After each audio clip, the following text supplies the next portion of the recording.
Captaincy কিন্তু অনেক easy ব্যাপার না। আপনার একজন প্লেয়ার হিসাবে যদি আমি চিন্তা করি, ধরেন এখন আমি টিমে আমার রোল কী ওটা নিয়ে আমি চিন্তা করি, কিন্তু একজন ক্যাপ্টেনে পুরা টিম নিয়ে চিন্তা করতে হয়, 11টা প্লেয়ার, আর কীরকম কন্ডিশন, কীভাবে প্রত্যেকটা প্লেয়ারকে নিয়ে প্ল্যান করতে হয়। তো ক্যাপ্টেন্সি অনেক টাফ ব্যাপার, কিন্তু উনিও খুব ভালোভাবে হ্যান্ডেল করছে, সবাইকে একসাথে রাখছে, খুব ভালো। বাংলাদেশ ওনার আন্ডারে অনেকগুলো ম্যাচ জিতেছে, খুব ভালো। আজকে আপনাদের সম্ভবত একটা ক্লাস হয়েছে বা কথাবার্তা হচ্ছে আপনার সাথে, আসলে কি নিয়ে কথাবার্তা হলো বা কোন জায়গায়? আজকে একটা ক্লাসের কথা শুনেছিলাম যে আপনার সাথে নাকি বিসিবির টিম এসেছে। না না, ওরকম আমার কোনো ক্লাস হয় না। আসলে আমি আসছিলাম হলো ছুটির জন্য। অস্ট্রেলিয়াতে যাওয়ার আগ্রহ প্রকাশ করছিলেন, টিমের কি অবস্থা, মানে টিম যাচ্ছে যে ওখানেকার আপডেটটা যদি একটু জানান।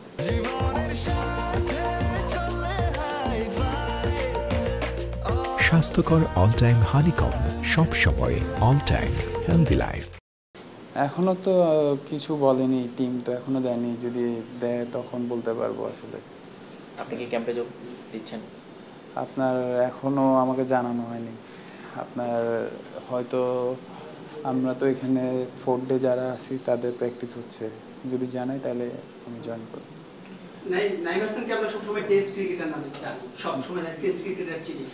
সামনে অথচ আপনি বিপিএল ও বরিশালের চ্যাম্পিয়ন দলেও ছিলেন, যদিও ম্যাচ খেলার সুযোগ পাননি। সামনে চিটাগাংয়ে একটা 3-4 টি20 ম্যাচ খেলার সুযোগ আসছে। মানে আপনি কি নিজেকে শুধু টি20 মানে টেস্টের ক্রিকেটারই মনে করেন, নাকি আপনার আসলে একটু যদি বলতেন? না, আসলে আমি নিজেকে 3 ফরম্যাট খেলার মতনই রেডি করতেছি।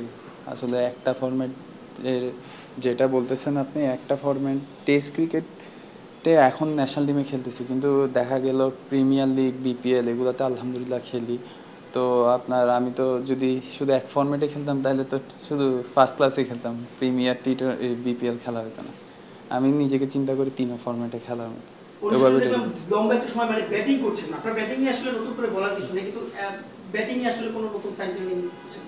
হ্যাঁ, আসলে ব্যাটিং নিয়ে কাজ করা হচ্ছে আলহামদুলিল্লাহ। চেষ্টা করতেছি যাতে ব্যাটিংটা আরও ইমপ্রুভ করার জন্য, আপনার যাতে আমার টিমকে আমি ব্যাটিং করে অনেক হেল্প করতে পারি।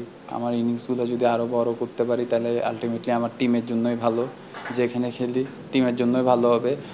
দেখা যায় আপনার লোয়ার অর্ডার ব্যাটসম্যানরা যদি আপনার ওখান থেকে যদি বড় স্কোর করতে পারে তাহলে বিপক্ষ টিম ড্যামেজ হয়ে যায়। চেষ্টা করতেছি নিজের ব্যাটিংটা ওইরকম ইমপ্রুভ করে ওই জায়গায় নিয়ে যাওয়া। অস্ট্রেলিয়ার মূলত ক্যাম্পটা হচ্ছে এইচপি, তারপরে ওখানে মানে ইয়াং প্লেয়ারদেরকে নেওয়ার কথা। নাইম হাসান ন্যাশনাল টিমের মোটামুটি প্রতিষ্ঠিত প্লেয়ার। নাইম হাসান হঠাৎ করে অস্ট্রেলিয়া কেন যেতে যাচ্ছে? মানে অস্ট্রেলিয়ার এই ক্যাম্পটা নিয়ে বা এই পুরো সিরিজটা নিয়ে আলাদা করে একটা আগ্রহের কারণটা কি? আপনার আসলে দেখেন, এই অস্ট্রেলিয়ার মধ্যে কন্ডিশনটাও অচেনা কন্ডিশন, কোনো সময় খেলা হয় নাই।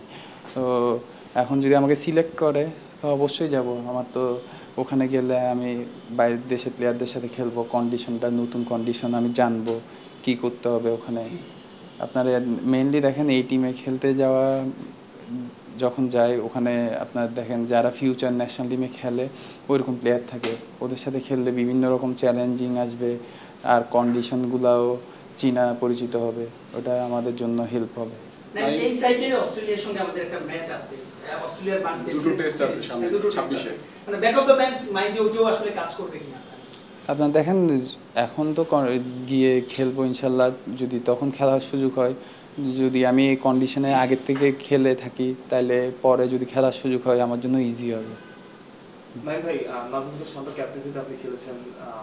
শান্ত ক্যাপ্টেন, শান্ত এখন ক্যাপ্টেন নাই যদিও, তারপর শান্ত ক্যাপ্টেন্সিটা কিভাবে মূল্যায়ন করবেন এবং তাকে কিরকম দেখেছেন? আসলে দেখেন ক্যাপ্টেন্সি উনি অনেক ভালো ক্যাপ্টেন, আপনার উনি অনেক খেলা নিয়ে চিন্তা করে, যেটা সত্যি কথা। ক্যাপ্টেন্সি কিন্তু অনেক ইজি ব্যাপার না। আপনার একজন প্লেয়ার হিসাবে যদি আমি চিন্তা করি, ধরেন এখন আমি টিমে আমার রোল কী ওটা নিয়ে আমি চিন্তা করি, কিন্তু একজন ক্যাপ্টেনে পুরা টিম নিয়ে চিন্তা করতে হয়, 11টা প্লেয়ার, আর কীরকম কন্ডিশন, কীভাবে প্রত্যেকটা প্লেয়ারকে নিয়ে প্ল্যান করতে হয়। তো ক্যাপ্টেন্সি অনেক টাফ ব্যাপার, কিন্তু উনিও খুব ভালোভাবে হ্যান্ডেল করছে, সবাইকে একসাথে রাখছে, খুব ভালো। বাংলাদেশ ওনার আন্ডারে অনেকগুলো ম্যাচ জিতেছে, খুব ভালো। ভাই একটা প্রশ্ন করতাম আপনার বাইরে, সামনে হচ্ছে বাংলাদেশে এশিয়া কাপ আছে, তারপর হচ্ছে টি20 বিশ্বকাপ আছে। তো বাংলাদেশের যে বর্তমান যে টিমটা আছে সবাই একদমই ইয়াং, না আপনি কি আশা করছেন এবার টি20 বিশ্বকাপ বাংলাদেশ বা এশিয়া কাপ বাংলাদেশ কেমন করতে পারে এই টিমটা? দেখেন আসলে এই আলহামদুলিল্লাহ খুব ভালো খেলছে ওরা। আমার বিশ্বাস ওরা ওখানে খুব ভালো রেজাল্ট করবে। আপনার টি-20 খেলার মধ্যে শর্ট ফরম্যাট খেলা, আপনার মোমেন্টামটা যদি পাই ইনশাল্লাহ বাংলাদেশ ভালো কিছু করবে। নাইম, আজকে প্লেয়াররা সবাই বসছিলেন, মানে বলা যায় কি নিয়ে, মানে কীরকম কী কারণে মূলত প্লেয়ারদের এই বৈঠকটা একসাথে সবাই বসছিলেন? ওটা পারবেন।